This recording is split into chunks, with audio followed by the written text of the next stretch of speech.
I think everybody knows me, but my name's Nancy Latham. I'm an early childhood professor at Illinois State University.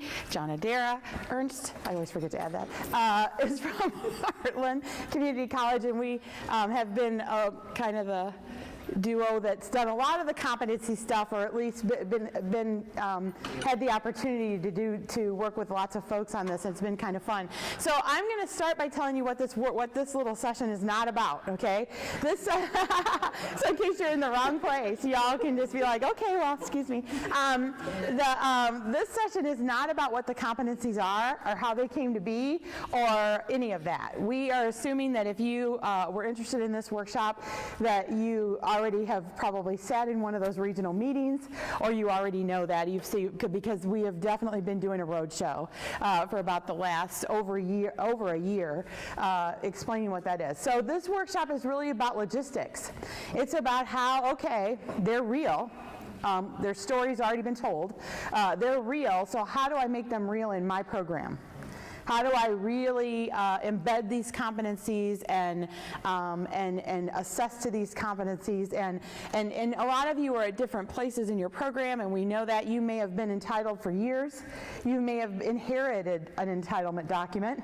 Maybe you're new to the position, or it was already done when you got there. Maybe you were just becoming entitled when this came to be. So hopefully this workshop will help you wherever you are. We do want this to be very, very participant and question driven, because your questions will actually give us a better agenda for this meeting than we ever probably could have developed, even though we do have a talking frame, so we're good. So everybody cool, and you feel like you're in the right place? One thing I'll add, we did, Gateway circulated a survey, I don't know how long ago, let's say a month ago, and several people had asked for more information on certain things, and we use that survey data to kind of inform the structure of this presentation. So. Yeah. Okay, we're good. Okay, just some foundational information about the competencies in using them. Okay, as an institution that is entitled to work gateways, the benchmarks are included. So, how many of you are already entitled? Let's just say for ECE. Okay, so the majority of you are already entitled for ECE. If you are actually technically already aligned to the competencies, because the competencies are nothing more than a repackaging of those original 100, my numbers are really blurry now. 157 original ECE benchmarks, levels 2 through 5, to the 56 competencies we now have. And if you have been at a regional meeting, or if you haven't, we could get to you, but an analysis was actually done using all the information we had from your grid to bring your program to competencies. Now you are the experts on your program, and you could refine that and make it more accurate, but that is there. So that it's nothing more than that. So if you're thinking, oh my gosh, I have to completely redesign my program, I have to go through my curriculum committee, I have to go through ICCB or IBH, or whatever, it really shouldn't be that if you were indeed entitled, okay? If you're not entitled, you can't get mad at competencies because you have to do all that, because you would have anyway. Okay, competency support, clarity, clarity in how, this really was about making the benchmarks measurable, usable, embeddable. I don't know if that's a word, embeddable, and increasing the clarity on really what we knew, our candidates, what they know, what they can do, how ready they are, and do we really know that? How do we assess and evaluate that? So that really was the purpose of the competency work, and again, I just can't reiterate enough, if you're feeling like, oh my gosh, I have to completely, are you kidding me? I have to redesign my program to competencies. If you're entitled, it should not be that at all. Okay? So does that make sense, that the concept of repackaging as opposed to, wow, they've handed me a whole new set of something? Yeah. Okay. Okay. Wait, but is it clear how to do that? The equivalencies are obvious in terms of competencies and benchmarks? They are, and we'll talk about that and show. Well, we'll tell you about some documents, because actually every ECE being one, but every every credential that is turning over to competencies has 2 documents, a competency map with all the original benchmarks cited, and there's a competency document with descriptors, and those are all the original benchmarks. So it is very easy to find where you originally claimed a course met a benchmark, oh, now that's this competency. Those maps are pretty, we've tried to make that as clear as we can. So, Nancy really emphasized that idea of clarity for student assessment, knowing when things are introduced, developed, and that we have that assurance that we can clearly assess what's embedded within our courses. One of the things that I think is also a huge advantage, and I'm going to show you a couple different examples of screenshots that I took in one of my courses that I moved to all competencies and embedded the whole infrastructure, is the idea that from a faculty perspective, the organization, the ability to clearly design, this is what they have to know because it's leveled before we can move on to this. And this is a structure that really lends itself to developing a very clear and cohesive infrastructure. And so that's a point that we'll be massaging out through this. So from a faculty lens, it's very beneficial. From a student lens, it's incredibly beneficial. But from a system lens, it's very beneficial as well. And so a couple things that I want to talk about that are the anticipated impact. And again, these are like just this conglomeration of great ideas that we've got from people all over the state in terms of this has the potential to. And right now we're at kind of the point of implementation, but it does seem like there's all this potential connectors beyond this, the student-faculty lens. So supporting clarity and articulation, and you've heard us talk before, I'll just touch on this briefly, as that assessments that were embedded in four-year universities that were required for licensure. One of the huge challenges was if community colleges didn't have those assessments, how could we really circumnavigate that? It was kind of a system block that we've had in place for years. With competencies and that clarity of defining rubrics and then having assessments that are tied to it, the idea that we can share data, share assessments becomes much clearer. So it really builds that inherent support for articulation.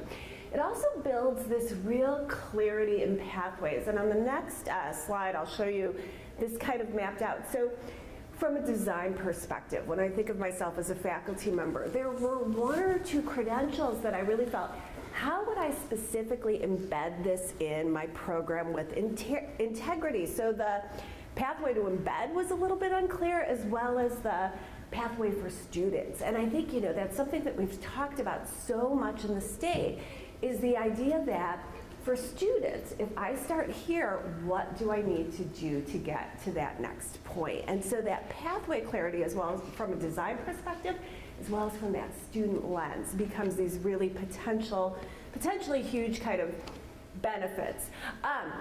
The idea of continuity between direct and entitled routes. And so we're all very embedded in the entitled world. In the direct route, there's not necessarily always congruence across both routes. There's a little bit of differentiation in terms of requirements, but with a competency-based system, we have that clarity of this is the expected knowledge and skills that students need to demonstrate. One of the potentials, and this is something that's going to require deep thought, both in terms of creating as well as implementation, is the idea of prior learning assessments. But part of the potential that competencies give us, so as a faculty member, if somebody comes to you with a portfolio or comes to you with something that they think might align, that idea that we have clarity in how things align, that we really can do it with integrity across the system's perspective, competencies allow us to not only kind of define what might prior learning be allowed credit for, but how is it assessed? And again, it's that underlying rubric that really buys that potential. Does anybody have any comments about that or questions? I'll give you one really concrete example. So the CDA, how does the CDA fit in our program? We've got so many practitioners that have the CDA. With competencies, it was a matter of cross-map. Okay, if I look at the CDA competencies, I can exactly match them to these competencies at level 2, and there's this system coherency within it. This next map is how these credentials fit together. If you're thinking, I can't read a word on that, that's okay. I'll just explain the general concept.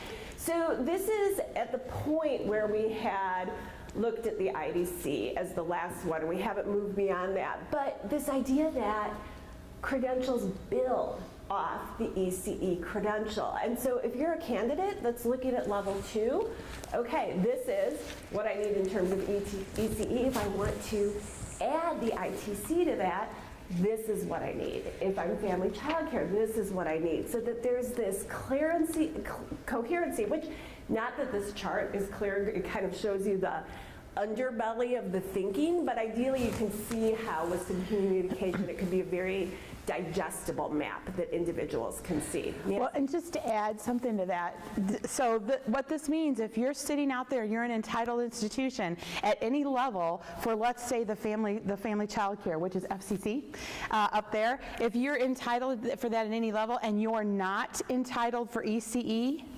that is going to be something you're going to have to look at, because FCC now builds off of ECE.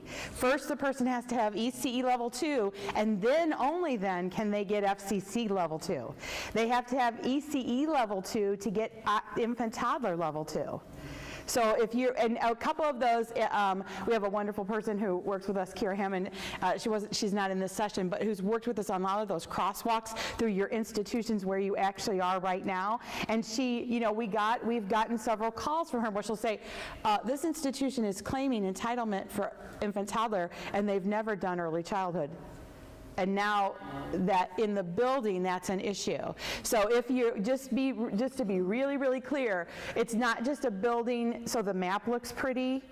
It really is. ECE is, you know, those of you that, anybody who has anything to do with licensure, in my world, it feels like that's their initial cert, and these are endorsements.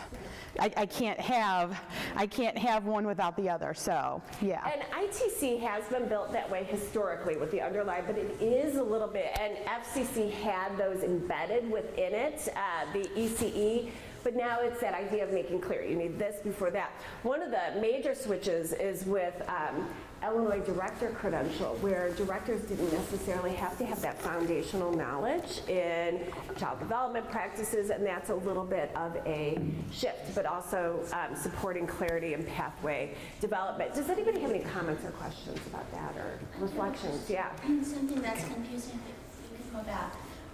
The level 2 credential includes health, safety, and nutrition.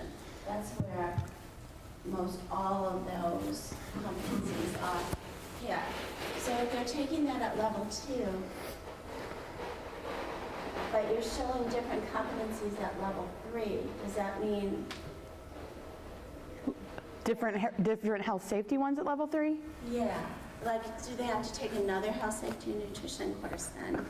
That's a great question. Yeah. Your program is a good example of that. Well, so by design, you know, we have a health, safety, and nutrition course typically in community colleges, and that course meets all those competencies, but it might be over levels 2, 3, and 4. And that's one of the kind of, and that's fine. It's also one of the kind of just system issues we have, because we don't think in competencies, right? We think in courses, and these competencies are embedded with them. So that's one way to do it, and like to have these courses and they meet all these different competencies, and some might be from these different levels.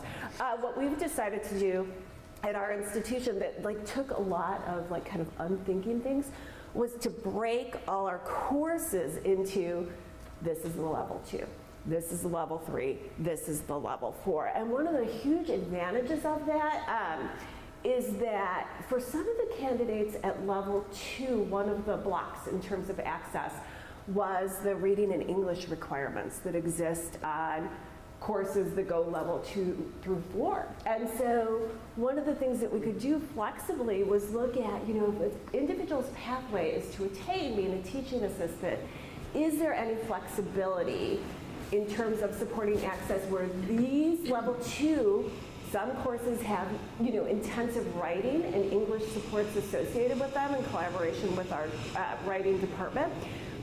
And then how can we create and open up that pathway?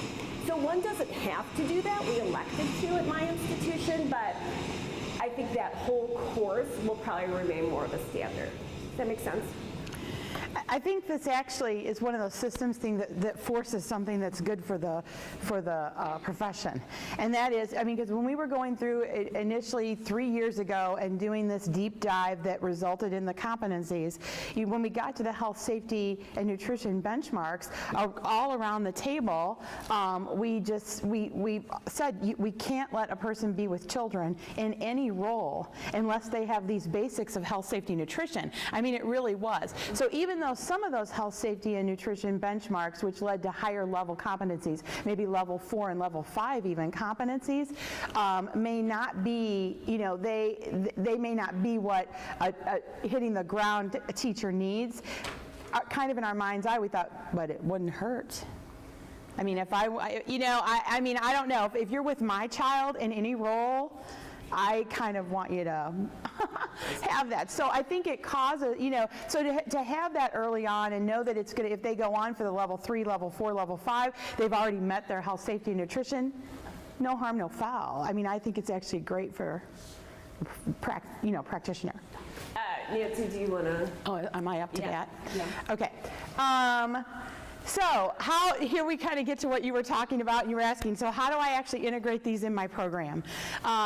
So competency support, this deeper exploration. If you've been to any of the regional meetings, you've probably heard me until you're like, I wish that woman would be quiet about where do I introduce things, where do I develop things, and where do I know that they're proficient in things.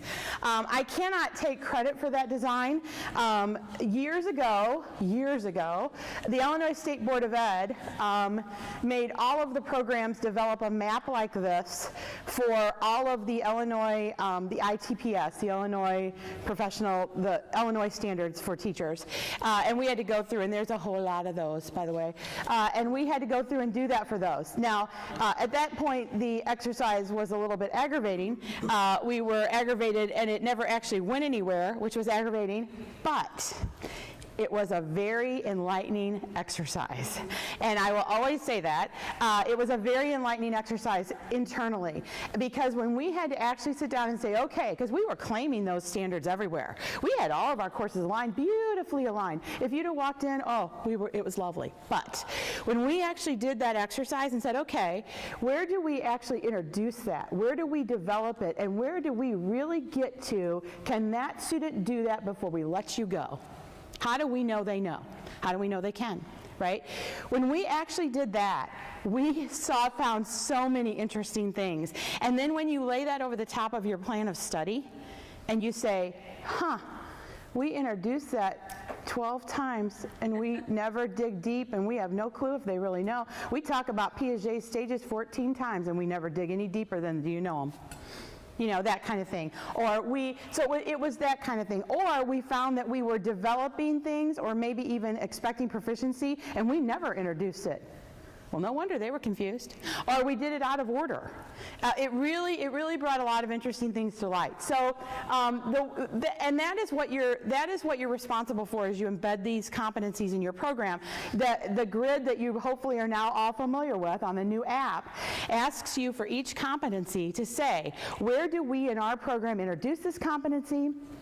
Where do we dig deep into this competency or develop it? And then where is the place that we can really know they know or know they can? Okay, so proficiency or assessment. Where is it that we do that? So this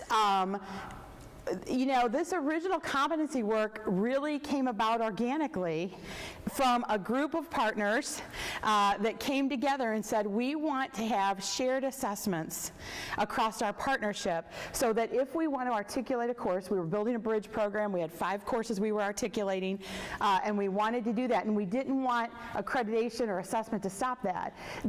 And we decided to use the benchmarks. There were too many. So we developed this first run at competencies to try to figure out how to measure them. And that's kind of where all that came about. So the assessing to 56 competencies, knowing where you introduce them, know where you develop them, knowing where you assess it, is much easier than to 157.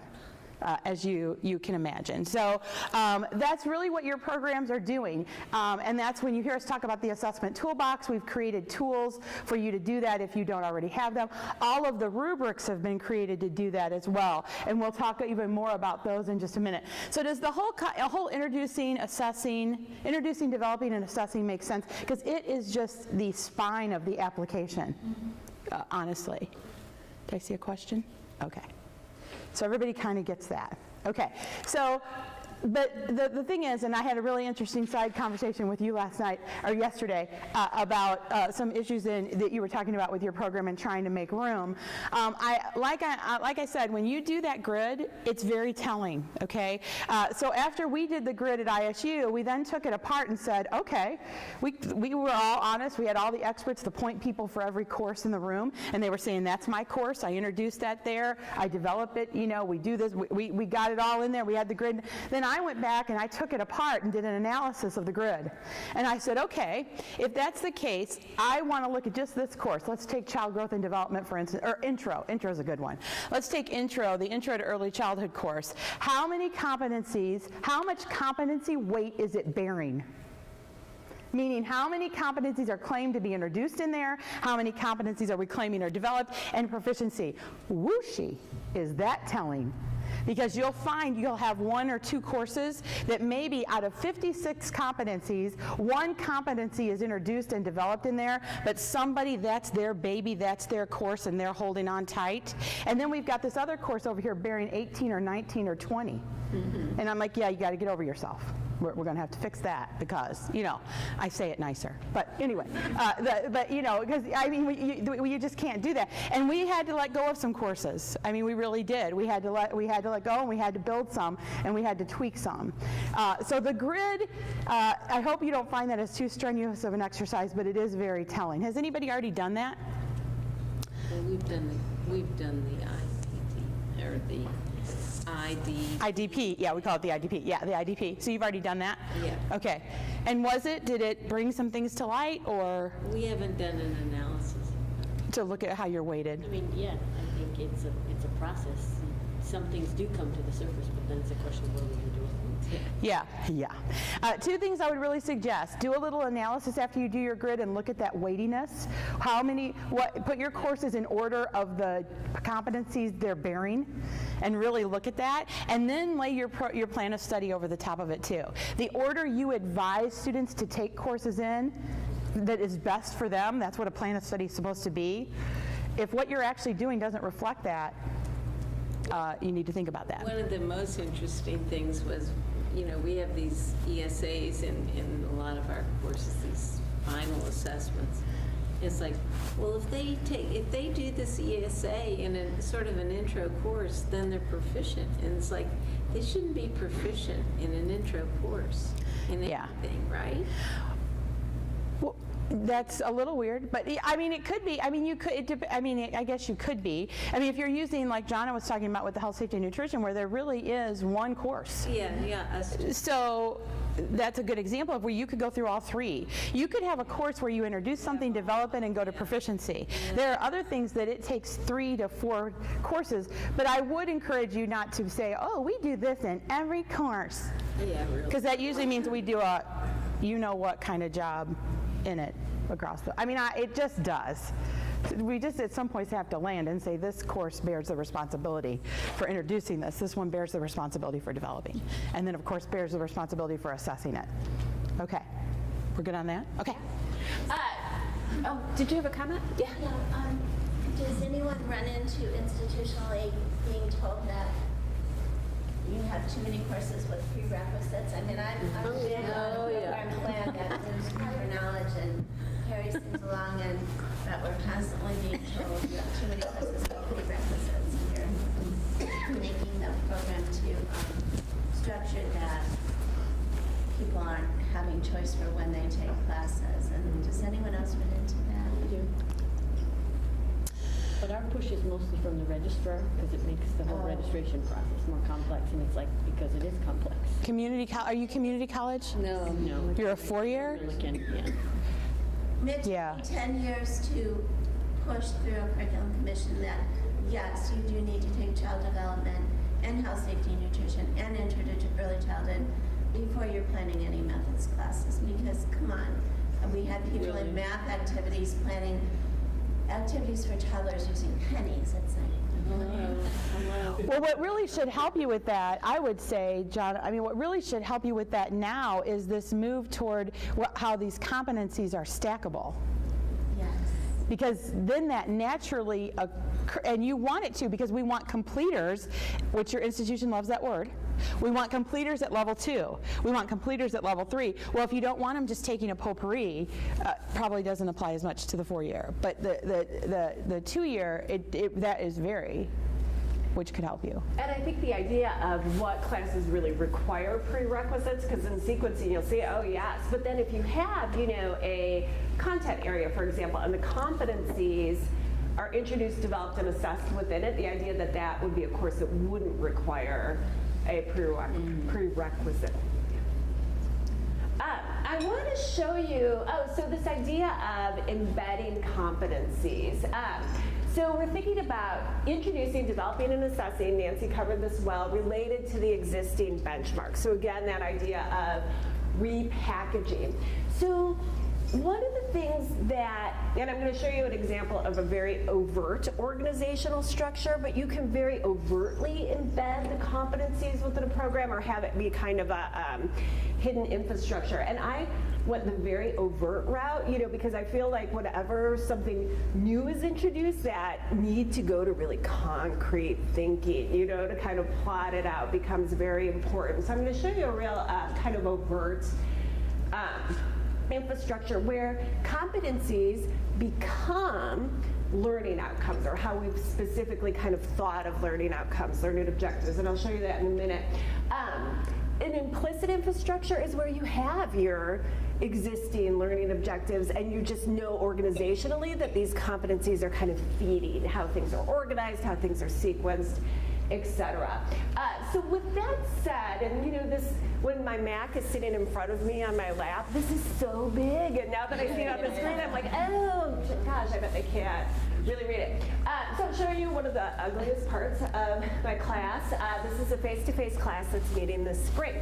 And you'll see this very overt, like here's the topic, and it has a topic title, and then it has the competencies. And this is an infant toddler class, and it's like, you guys, before we do anything, we have to have that really foundational knowledge of development. I will say that this is a class that is organized to cover level 2, level 3, level 4 competencies, because we haven't pulled it apart.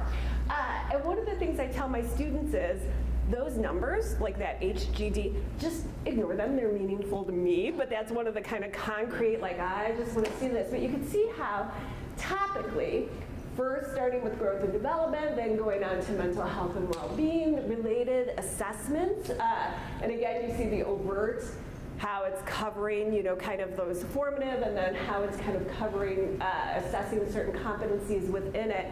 But it became this very structured way to think of things. One of the reasons I did it this way as well, and some of you have heard me talk about this before, an observation and assessment class I was teaching last year, when we had just kind of finalized the competencies, and I gave them the competencies, my students, as a self-assessment.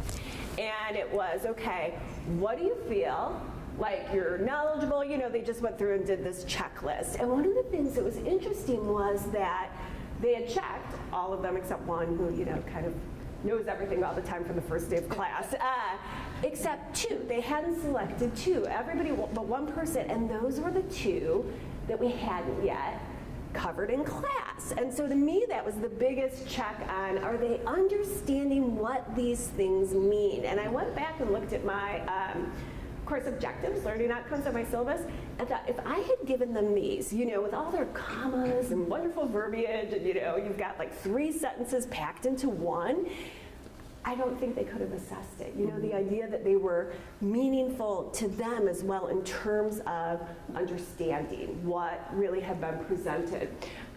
So The role of assessments is that these rubrics provide static guides regarding what needs to be assessed. So Nancy, I like how you describe this, so would you like to go into more? Yeah, so these rubrics have all been developed for you. So all of the competencies, so basically every competency has been developed into a rubric. That rubric can be used by you in several ways. It can be used to, of course, measure students, whether they can actually have gotten to proficiency on that competency. So it is a descriptor. It is a statement that has been developed at 4 different levels of what it looks like if a student can do this. Okay? Now that sounds like it's really easy to do, but we all know if you've worked with assessment at all, it is not easy to do in a meaningful way, to really say, to not just restate the competency. To really say, what does this look like in a novice candidate if they can do it at an acceptable level? What does it look like if they can do it at a developing level? What does it look like if they can do it at an exceptional level? But those have all been developed for you, and they can be used by you, as I said, to assess students and what they know and can do. But they also can be used by you in your design. When you're thinking about where do I want to embed that competency and you'd like a little more information, the rubrics are actually a good document to say, yeah, this course is a good fit because this is what it looks like. So if you read what it looks like and they've really got to be with children to show you that they can do that, then it's a clinical course. Or it's a culminating experience, or it's student teaching. If it's not that, so that really does help you as well in design, the rubrics. The other thing that has been developed is and you guys have heard a lot about the toolbox. I hope you've all been able to get on there and find it. Anybody have trouble finding it on the new website? But on the new Gateway's website, you can easily find the ECE, they call it the landing page, I believe is the term I'm hearing. The landing page, if you go to the ECE landing page, you can find the entire toolbox.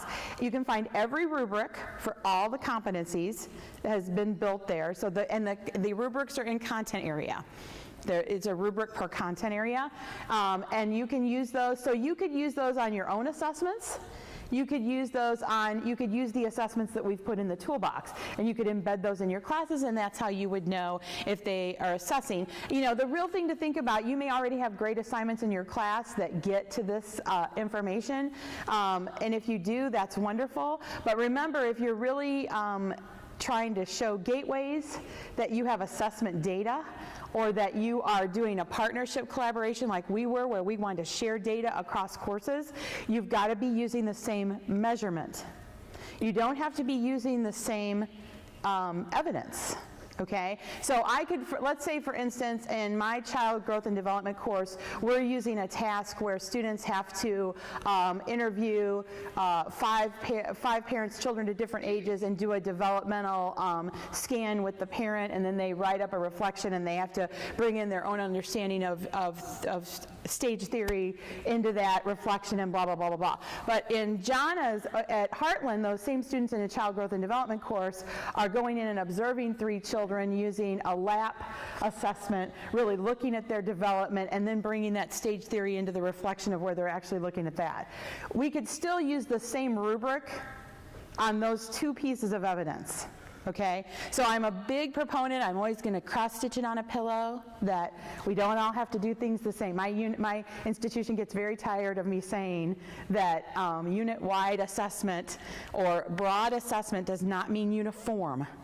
It doesn't mean we all have to do things the same, but we do have to have a measure, that we do have to be measuring it the same. And that rubric is the measurement, okay, that common measurement. So does that make sense? That you could all be doing very different things. Now you do have to, I think it's a good conversation to have with faculty. If you're a 1 faculty program, get with other faculty from other programs and have a chat. You know, I have the luxury of having a lot of early childhood faculty, and we have great conversations around the table. If you don't, get your group together so that you can have an honest chat and look at, is this assessment really valid? Is it really reliable? Is it assessing, am I asking them to do something that will produce a piece of evidence that is really, I can really assess with this rubric? Is it really getting at that? And get those experts in the room to give you that opinion on your task. Yes? So in your professional opinion, like say for instance, Nancy accreditation, are those rubrics enough, like when we submit, that will be okay since they're not specifically tied to each assignment, like since we're using the general rubrics? Okay, so the rubrics, the competencies are aligned with NACI. So when you are, if you use these rubrics, I mean, you would have to go through, I'm pretty sure, I know all the NACI standards were hit in those. So you would also be assessing to NACI. You do have to be really good when you write a SPA report, and it doesn't matter if you're writing it for NACI, if you're writing it for the Illinois Board of Higher Ed, it doesn't matter if you're writing it for Gateways, whoever you're writing it to has to think they're king. And I don't mean that in a bad way, but you've got to know how to slice and dice your data. If you've aligned it to NACI, aligned it to Gateways, aligned it to Illinois, that what you're claiming in alignment, what you're actually claiming when we align things, is I can tell Illinois their story through the lens of their standards. I can tell NACI our story through the lens of their standards, and I can tell Gateways their story through the lens. And so you've got to have somebody writing the report that knows how to slice, because if you, I'm trying to figure out how to say this nicely. If you don't have somebody who knows how to do that in the assessment role in your world, their answer tends to be, oh no, we have to have a set of assessments for every single standard set. And then you end up with 25 assessments you've got to embed in classes, and I'm like, no, that is not quality assessment. Because if you really put these all, NTASC, NACI, which NTASC, if you're CAPE accredited, be very mindful that they have done a powerful switch back to NTASC, where they had leaned away from it a little bit. You need to be aligned with NACI, NTASC, Gateways, all those alignments. But if you really ever laid those over the top of each other, there's not a lot of what I often refer to as a dangler. There's some in every set, meaning this set had this and nobody else did. But you can usually figure out. So yeah, it should absolutely still do that, but you've still got to write the report by NACI standard. If you give NACI in your SPA report, oh these are the 7 content rubrics for Gateways, and here's our assessment data, they're going to go, yeah, no. Yeah. And one of the things I'll just add briefly, Kira Hammond, who some of you know, she's here and she's amazing, has gone through all those alignments. And so some of the supporting documentation in the toolboxes are, okay, with HGD1, if you're here's everything that aligns with NACI, with IPTS, and each individual credential has unique aligning factors. SAYD is different from IDC, which is different from ECE. And so you have that alignment at your disposal. How many four-year institutions are here? Okay, so we do have some. The other thing too is we do have an alignment, and there will be more coming, that actually aligns the Gateway's competencies and sees where they embed in NTASC. And then of course EdTPA has been aligned to NTASC and NACI. So if you're going to pull some of your data off of EdTPA, that's doable, and those are coming as well. Yeah. So one thing I'll add, Nancy described the toolbox, and the toolbox has these exemplars. And one of our greatest hopes is that if you have an assessment and feel like, oh, this, is really well aligned, that you would consider sharing it. So the toolbox is kind of right now a sketch. So there are things that cover everything, but the idea that it would grow and become a repository so people can see more examples and more ways to do this. So that's very much a desire. So we have kind of a foundational toolbox right now. So this idea of how everything fits together structurally, and I'm going to talk about this both from the faculty lens, from a design perspective, as well as from the student perspective. So the competencies inform content presentation. They inform the content of the course. The benchmarks kind of add that, the benchmarks have not gone away. They've added and kind of fleshed out in depth what this competency specifically means. And so as Nancy mentioned, there are maps that show you exactly what the benchmarks are. But when we look at those rubrics, what is defined in each category uses the language of the benchmarks. And I'll show you an example of that on the next slide. And so that meaningful assessment, why this is such a kind of, the validity across, is that the competencies kind of define what happens within the course, and the rubric ties that. So you really have that assurance of that congruence between those two areas. So to just give you an example, this is, it's not a, this is just one of their assignments. It's not really a formal assessment. But you can see here, here's the directions, and then here's kind of what is this assessment about? And again, in that concrete way, those are listed on my syllabus. And when fluency, perhaps there'll be other ways to do this or on the assignment. But then you can see the directions kind of flesh out. What does the student need to do to kind of demonstrate? But then this rubric, if you look here at proficiency, for a student, if I'm looking at these varied components of the assignment, this column is, what does that really mean? Like, what's kind of the meat of that competency? And so the idea of using appropriate publications, names, credible sources, really kind of defining it with more depth. And I have a, I like to think that every student looks at the rubric about how they're going to be assessed. And, I don't know, but I had one student who loves rubrics, and she said that was so helpful. It kind of helped me kind of gauge in, and I, did everybody hear her say that? But so this idea of, again, the competency is what they mean, and then what you have to demonstrate, which is where we really see a lot of that benchmark language pulled in and fleshed out. Comments or questions about that? Can you just go back to the assignment, the infantile resource file, and tell me, because we can't read this stuff. Oh, yeah. And then what's in it isn't necessarily important. It's that here are the competencies that are addressed within this assignment. Then this is just, here are competencies. I want to know what the student is doing. I want to know what the assignment is. Oh, so for this assignment, and again, it's not their final assessment, for this assignment. I understand that. I just want to get what they're So this Pro 4 is that they identify and incorporate knowledge and skills through evidence-based resources and practice. And so one of the things I'm having them do in this infant is they have this ongoing infant-toddler resource file that they compile. So this assignment is, okay, this is what Pro 4 is. This is the competencies that they're covering within that assignment. That's what they're expected to compile information about. Does that make sense? Can we bring up the toolbox, you think? You think we can bring the website? Do we have internet? Yes. Okay. Okay, you keep talking and I'll fiddle. Okay. And so then it just goes through 3 publications, what they have to define that by. They're required to go and find gateways, training opportunities that relate to that. So it's just really kind of getting them into that, identifying credible resources. Activities for infants and toddlers, or what it was. So these are resources that a teacher would use. Yeah, and in some cases, it's resources you would share with families. But it all depends on the individual assignment and what the expected competency is. That kind of guides the directions about what they would put within their resource file. Does that make sense? Yes. Okay. So other questions while Nancy is Fiddling. fiddling?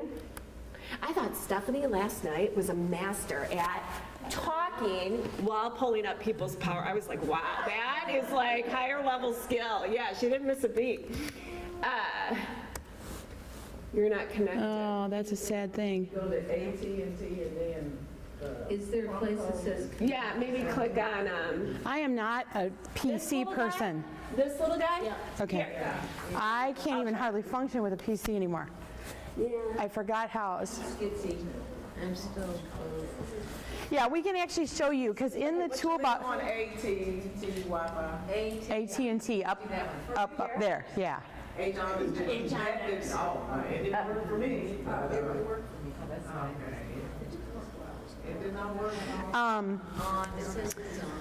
We're going to show you the actual landing page for ECE. For every credential, this same landing page is being built and will be done in the next 2 weeks, 2 to 3 weeks, okay? So this is a good example, but you'll actually see how the assignments are there at different levels. The rubrics are there. They're ready. They're actually ready for you to use, okay, along with the maps. If we can get it connected. I think it might be. It's working. That's okay. Yay, it works.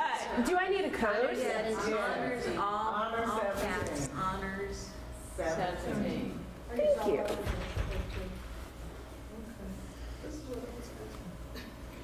Okay, I'm not gonna book a trip. Go ahead. Yeah. We'll applaud you. You're getting on. You're on. I gotta re-up.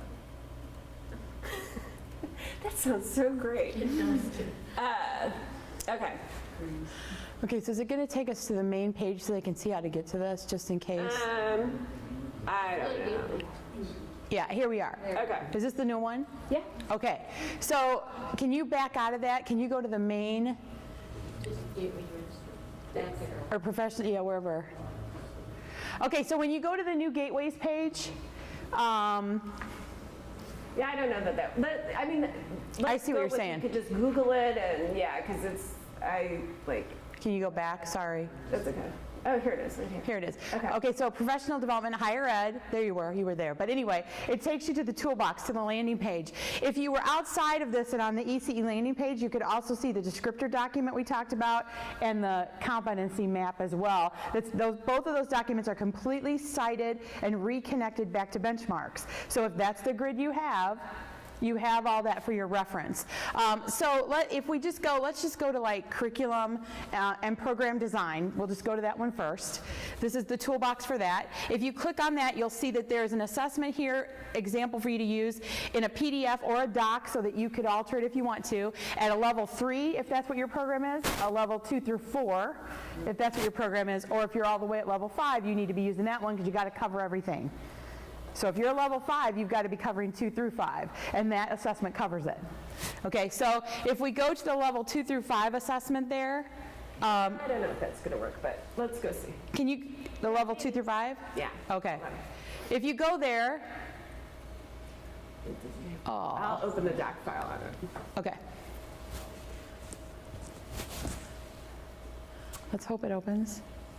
Yeah. It's trying. Ask me anything. Why are you not opening Yeah. the files? The blank pages are just, Yeah, I don't know why it won't. Oh, do I want to save it? yeah, try that. Or save it to the open. Oh, and There we I'll go. open it. Okay, that's I guess, I don't know what. all right. Okay, yay. Okay, so this is how they're all written. You'll notice at the top there's an alignment table. So it tells you this assessment, whoops. This assessment measures these gateways competencies. And at this, and at the state, so, but you can tell what the table says, right? Every table's written this way, that the gateways competencies, this assessment is hitting all of those curriculum competencies. It's also hitting all those NACCE standards and all those Illinois professional teaching standards. So this assessment gets to that. If you scroll down, it tells you exactly what they have to do. They have to do a pre-planning reflection, and then they have to do actually develop a lesson plan that has all of these elements in it. And then if you keep scrolling, well, we went too far. Is there not anything in between there? Can't remember. There. And then you have to do a lesson implementation where you actually have to teach it, and then you have to do a post-reflection that's specifically outlined on what they need to be looking for. If they do that task and produce that piece of evidence, the rubric that follows should be easily be able to be used to be measured. You can measure it with that. So if you embed this in, now this is the obvious thing is this is going to have to be in a clinical or a student teaching type course because they got to do it. But if they do this, you can say then I have evidence not only that this student meets all of the curriculum competencies and these NACCE standards and these Illinois professional teaching standards up through level 5, but you also now have program data on how your students are doing on all of those across the board and across time. Is this a specific example from one? This is a specific example in the toolbox. If you're sitting out there at the community college and you only offer up to the level 3, there's an assessment just like this that has been modified to only go through level 5. And the rubric is not as long because it doesn't have all those competencies on there. It's only going through level 3. Same for level 2, level 4. They've all been developed for you to grab and use. Okay? But basically, they have to develop a lesson plan, and they have to implement it with the children, and they have to write a reflection. They have to do a pre-reflection, then develop the plan, implement, and then post-reflect. for this assessment. And the questions that guided the pre-reflection, that guided the lesson design, and different questions that guided the post-reflection were specifically drawn from the benchmarks that made up these competencies. An example, can you read an example of the pre-reflection question? I hope they're in there. I don't know. Pre-reflection is higher. Yeah. Pre-reflection, these may not necessarily be questions, they're actual questions for the post.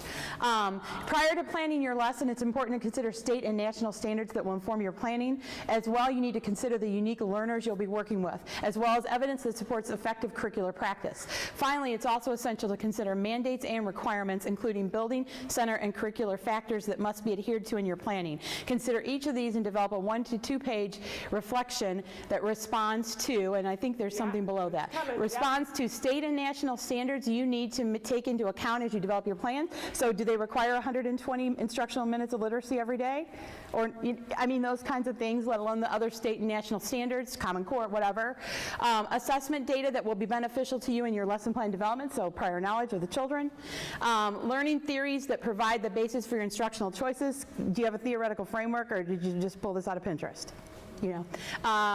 Building center, classroom, curricular mandates, expectations, or adopt curriculum factors that influence your planning. And then when you get down to post-reflection, it actually is a different, it's a lot of the same because they're reflecting, but it adds some other elements in there that they are specifically asked in these competencies to think about. So for instance, in what ways did your knowledge of your students inform your instruction? What future adaptations could you make either in planning or implementation to enhance each of the following? Cultural responsiveness, child access, or child engagement. Okay, you know what, I was just thinking about, I'm not using those terms, but for one of my practicum classes, they have to, before the assignment, they have to talk about why are you doing this? How does this fit into the context of what is currently happening in the preschool? How does this relate to developmentally appropriate practices? And we give them a couple things they cannot do. No cookie cutter art. Yeah. No, you can't do this, you can't do that, you can't, eat your products or, Right. I mean, you Right. can't use whipped cream. So we give them a few things that they can't do, no worksheets, and then, tell me about what you're gonna do, tell me why you're gonna do it, tell me why you selected this, and tell me how it relates to developmental appropriate practices.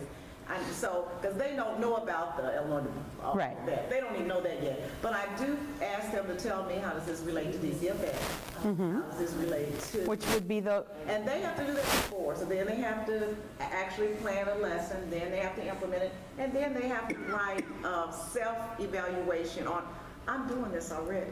Right, but the piece of evidence... I don't know what competencies I'm evaluating. So that's what you'll have to do. Now, so the best way to do that, though, is to take this rubric. I love this. So take this rubric and take that assignment, and I just did a big faculty development thing at ISU, and the whole theme of the thing was, if you want a good, fun thing to do this summer, take your assignments in your syllabus and make yourself do them. Is that telling? You will, I mean, what becomes evident so quickly is what's lame, what's redundant, what is ridiculous, what is completely unexplained, and then you wonder why they're looking at you like, what? Well, that's why. But anyway, it's very telling. But I would really suggest that you actually do the assignment, produce one yourself, and then... I ask my students and then, for the most part. But I would then say use this rubric on it. Assess yourself with this rubric, and as long as you've asked them to produce a piece of evidence that you could assess, you're fine. Now, I'm not at the 4-year, I'm a 2-year community college.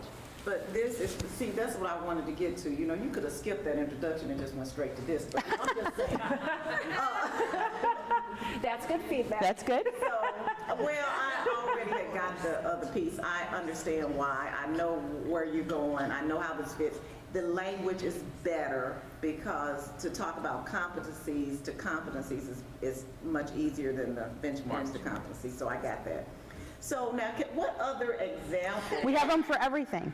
Absolutely every competency, there is an example, an assessment you could take out of the box and use, or you could adapt, and then the rubric you need to be using verbatim, no matter what, if you want to claim those competencies, is there for you to use, either on the assignment in your class, as the great example you just gave, or if you don't have one that was so nice and tidy and fit like that did, you could grab this one and use it. But the rubric is what's essential, that you're using that rubric. So if you go through your assignment and you're like, yeah, my assignment totally meets this, except this one line on the rubric I wasn't able to assess, they didn't produce, you could just tweak what you asked them to do just a little, so that they have the opportunity to show you if they can. And I think that all the faculty need to recognize that you can do different assignments, a different activity can actually cover the same objectives. And Diane King and myself, we were just sharing, they're planning what just passed, the kids celebration.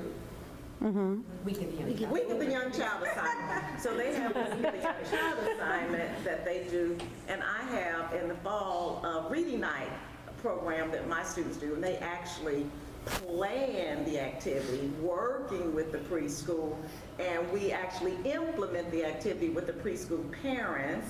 And so it's and a lot of the same competencies are Absolutely. really applied. Right. It's two Yeah. different assignments, but they have to plan, they have to prepare, they have to do a flyer, they have to advertise, they have to get donations, they have to, So, and then we actually do it with the parents and get feedback from the parents and the children Right. and the teachers. And so again, it's an event, a community event that really is getting at a lot of. It is. And I'm glad you said that, because we really don't, everybody doesn't have to do exactly the same. And that's the idea of That is the sharing. idea. Yeah. And that is why when we were working with all the folks that helped to make these competencies possible, and then we went to the rubric stage, we did not go, which is what I body slam into my students constantly, you do not go from your objective or competency to the activity. You go from your competency or objective to how you're going to assess it. If you don't know how you're going to assess it, if you can't define what it'll look like if a child or a teacher candidate or an in-service teacher can do it, there's something wrong with your competency and your objective. So stop right there. Then produce an activity that will allow that student to show you. And then use your rubric or your check, whatever you're using to assess, in our case rubrics, use your rubric on it. That's the cycle. The cycle is not objective activity, how will I assess it? The objective is, or the cycle is, here's my competency, how will I know they know or can, and how will I give them direction to show me? Yeah. That's the rest of, that's really the thing. And so because it was designed with that in mind, when you get down to the activity, they can be very diverse. Because the measurement is the measurement is the same. So they can be very. Now I want to go piggyback on something you said. You said, well, I'm doing something just almost exactly like this, but I'm not aligned all those ways. If you actually took one of your students when they do that this semester or whenever, and you used the rubric here just for kicks on one of them and said, well, I really could use this assignment that the student did. I was able to assess all these things on this rubric. Then you can go right now and say, you're aligned just like this one is to all those things.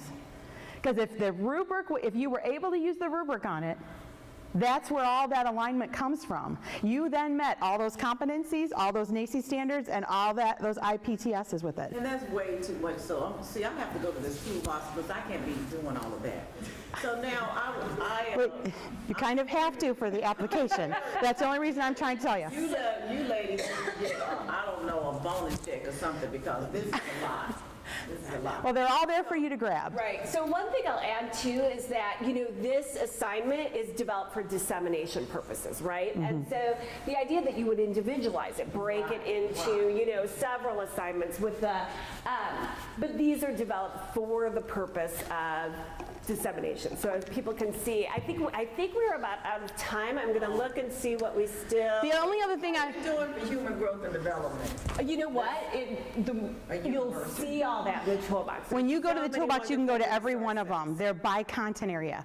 So you can go to human growth and development and see all of them there at every level. You can also go, like I said, those will be there for infant toddler credential. They're there for family child care. They're there for Illinois director. And they're coming for SAYD and Somebody TA. implemented all of your assessments, how many would they be adding into their program? Well, but so the idea of One like a per content. redesign, well, does this assessment meet it? And we based a lot on those HEAP assessments. That was like, and so they're assessments that people already have in their courses. What assignments Well, really don't need to be there? Well, the real answer, though, is if you really implemented the toolbox as written at whichever level you're at, 2, 4, 5, whatever, it would be 7 assessments because there's 7 content areas. And NACE, if any of you are also NACE accredited, allows 6 to 8. So that was the thinking in that too. assessments, Key right, assessments. So that's why, so that's why I conserve key. Not the only. Lots of formative, but not the. 48 different assignments. No. It's 7. Oh, yeah. 7. Yeah, so I'm coming to this from a very different lens. I'm not higher ed. I work for INSEE now, but I come from more of a workforce development background for early education. And what excites me about this is that there's always been a disconnect between workforce development in the traditional sense and early education. And so what this is doing is starting to bridge that language gap and that understanding gap between traditional worlds of work and early education, which has always been saying we have an important role, but how do we describe it? And how do we tell people what it means? And how do we know when there's individuals who are able to practice in a consistent way and do things well? And so for me, I see this and I see funding possibilities. So, and Yay. I'm thinking. Get her card. WIOA funding, I'm thinking that and what they ask for in workforce development is for you to have specific competencies and stackable credentials that people can present as having a structured career pathway.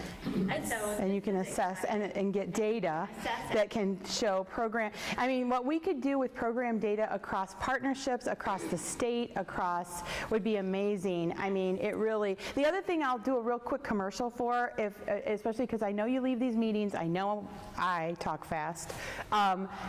Johnna and I did, when? I don't know.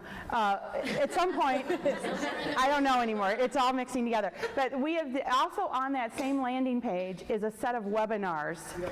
We have these little videos, and instead of making them long, we made them these little 15 to 20 minute snippets, so that if you are like, I don't get what they are going on about the toolbox, you can go right to the toolbox one, and it's not, we're not going to get an Academy Award, but it is the toolbox bantering back and forth, showing you exactly how to go and use it and do it.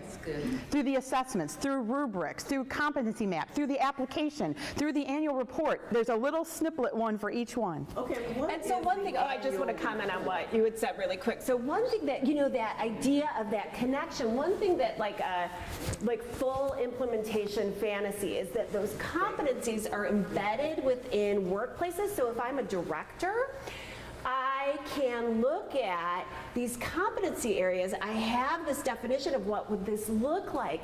And then if they're embedded across higher education and the training system, then it would be like, here are some real strengths, but really like IRE 3, I see opportunities for development, and look, there are trainings that are organized around IRE 3. Or that it really becomes this effective tool in terms of kind of holistically integrating the whole system. And what a great conversation if you have an advisory committee with directors, center directors, if you have that, and you bring your data out from the last 3 years, and they're really looking at these competencies, and they're saying, okay, you're graduating them and they're proficient, but I'm telling you, when they get to me, this is one of the highest areas of need. This is one of the weakest areas. Wow. Because these competencies can totally be used and will be used in professional development in service, which makes the loop. I'm a huge proponent now of our role with a candidate does not end the day they graduate, it begins. And we have to, so. As far as these content areas, and you have a comprehensive exemplary for each of them, but can they be broken into like 2 different classes? I mean, can you like,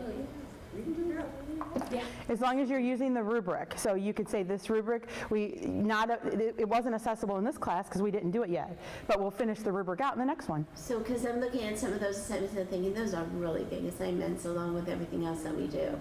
Can I break that into 2 pieces and put a piece? But you may not have to do everything else you do. You may find, like she did, that she was already, she's already doing it. She doesn't have to do both. And these are just examples. They're just Right. examples. And one thing, if you go to the ITC, the infant toddler, those are all custom rubrics because we don't have like these, typically there's 1 or 2, and so it's a rubric. The exemplars are, human growth and development and pro in one rubric, but then the combination ensures that everything's covered. So. The other thing I will just add really quickly, on the rubrics, you'll notice in the assessments that there is a column at the end that says not unable to assess. Just please be mindful of what that column is. You may think, why would you ever put that in a rubric? But if your students are doing something out on the clinical site and it is unable to be assessed, you want that data collected accurately and not as unacceptable. And I'll give you a good example. In our program at ISU, we were having data come back in a pattern that said our students were unacceptable in working with parents.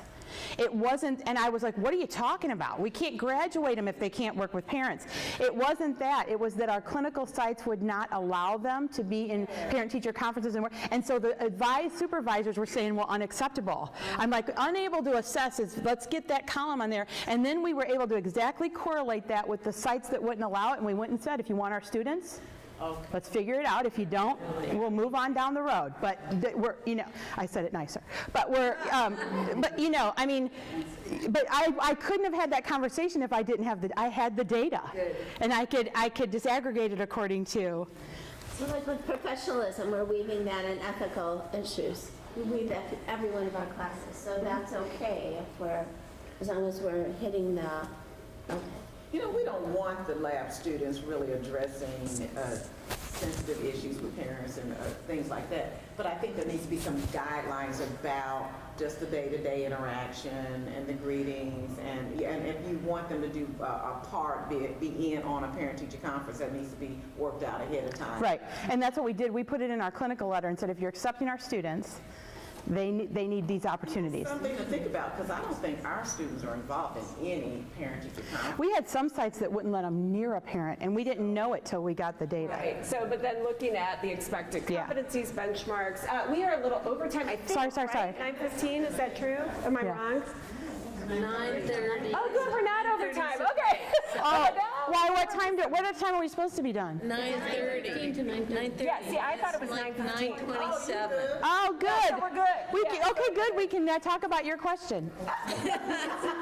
This isn't a question, it's just a comment about the interaction with parents. We make sure that we don't have an early childhood program yet, but we have teach ed, obviously. So we make sure that our clinical students are well prepared as to what they can and cannot say.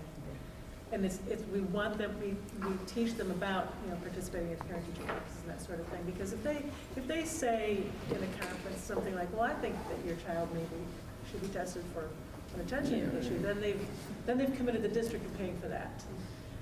And they probably won't get a job there, So it's, we tell them important things like that. And I think maybe if some of the cooperating teachers are in on that, the development of what we tell the student teachers or the preclinical students, they would feel more confident about allowing our pre-service teachers. Absolutely. Absolutely. And we really found when we did this that our clinical letter that went out to, our student teaching letter that went to cooperating teachers asking them to be one, we didn't state clearly that that's what we wanted. So we got clearer. It was on us too. Yeah. Just side story, a good book to read. It's called The Essential Conversation by Sarah Lawrence Lightfoot. It's all about interacting with parents, especially in parent-teacher. What time is it? It's 9:25. So I was wondering. Well, just quick, Tammy. No, she's telling us 5 minutes. Oh, okay, thank you. Yeah, go ahead. Well, I was just wondering, what would be, that sounds like the clinical, it sounds like the internship, that sounds like, you really couldn't do that assessment to the very end, but you could be teaching them how to do it along the way. I guess our students would be doing more observing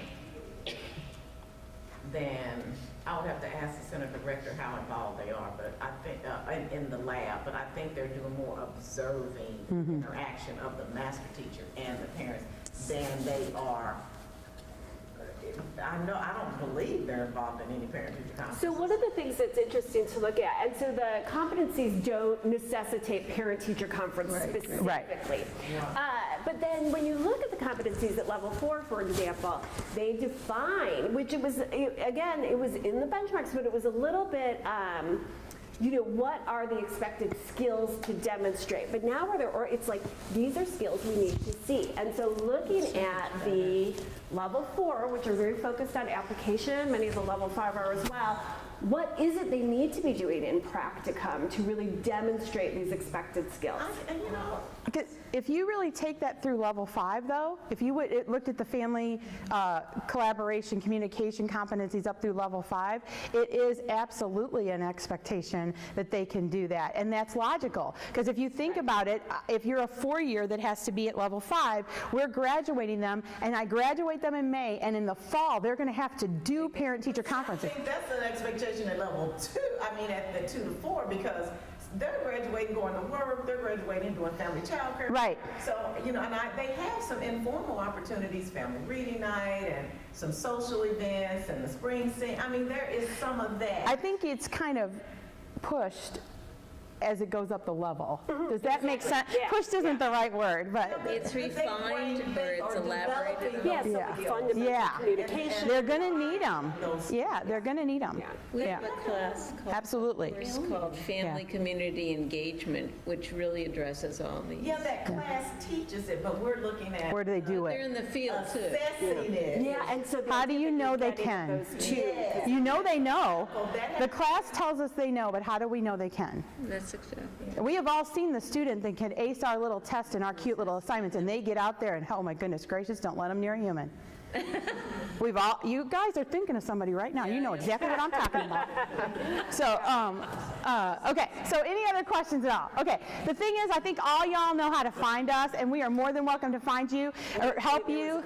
Oh, sorry. Sorry, we have already assignments aligned with benchmark, like Gateway's benchmark. Uh-huh. How can I make it clear that those assignments actually align with competencies? Okay, so what I would, if it were me, I would take those aligned assignments and get the competency map out that's on this same website, because it tells you those benchmark citations, and now I would change all those to competency alignment.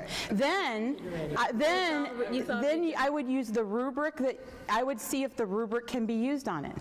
Because if you're claiming it, it should be able to. Yes, so And then you're there. So they've already, I got it down to 2 steps for you. okay, so competency map out. The competency, you'll find a competency map that has all the original benchmarks on there. For No, for everybody. alignment by course, That was your then course alignment, not an This assessment would be alignment. the assessment. Because we don't know how you were assessing. We only had your course grid. That's a course grid.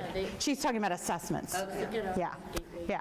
So you guys know how to find us. If you, our information, I think on the gateways, I think every single webinar ends with how to get a hold of us. But you can go to ISU and you can look me up, go to Heartland, you can look up Johnna, and we're glad to answer questions, glad to do a walkthrough, whatever we need to do. Okay, cool. Thanks, you guys.